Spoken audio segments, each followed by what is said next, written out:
Present నీకు మూవీస్లో కానీ పొలిటికల్లో కానీ నచ్చిన పర్సన్ ఎవరంటే ఏమని చెప్పు? పవన్ కళ్యాణ్. వై పవన్ కళ్యాణ్? అంటే ఆయన చెప్పలేము, అభిప్రాయం అభిమానం అంటారు కదా, అలాంటి అన్నమాట.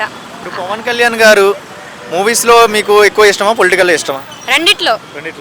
పవన్ కళ్యాణ్ని అసెంబ్లీలో చూస్తుంటే ఏమనిపిస్తుంది?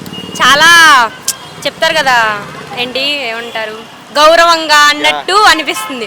అంటే ఇప్పటిదాకా మూవీలో చూసాం ఆయన ఎలా ఉంటారో, బయట ఎలా ఉంటారో అవేం తెలీదు. ఇప్పుడు ఆయన మూవీస్ నుంచి మన మధ్యలోకి వస్తున్నాడు.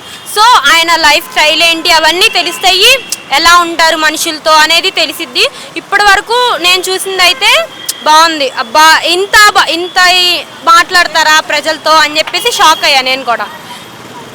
అయితే ఈయన ఇంకా రాజకీయాల్లో ఇంకా ముందుకొస్తే ఇంకా మాలాంటి విద్యార్థులకి చాలా ఉపయోగపడిద్దని నేను అనుకుంటున్నాను. సో పవన్ కళ్యాణ్ అనే వ్యక్తి అంటే మూవీస్లో మరి మూవీస్ పరంగా ఉంటుంది కదా, మూవీస్లో కూడా అలాంటి ప్రీవియస్ డేస్లో ఉన్నట్టు యాక్టింగ్ స్కిల్స్ ఉంటాయంటారు, తగ్గిపోతాయి అంటారు ప్రజల్లోకి వస్తాడు కదా? ఇంకా వస్తాయి అనుకుంటున్నాం మేమైతే, తగ్గిపోతేనే ఏ మాత్రం ఎక్స్పెక్ట్ చేయట్లా. ఓకే, మరి రాజధాని డెవలప్మెంట్ జరిగిద్దా డిప్యూటీ సీఎం పవన్ కళ్యాణ్ వల్ల ఏమైనా జరిగిద్ది అంటారా? జరిగిద్దని అనుకుంటున్నాము. ఎందుకంటే ఇప్పుడు దాకా ఎవరు అమరావతిని చేయలా.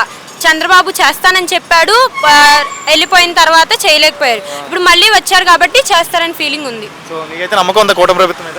ఉంది. Thank you so much.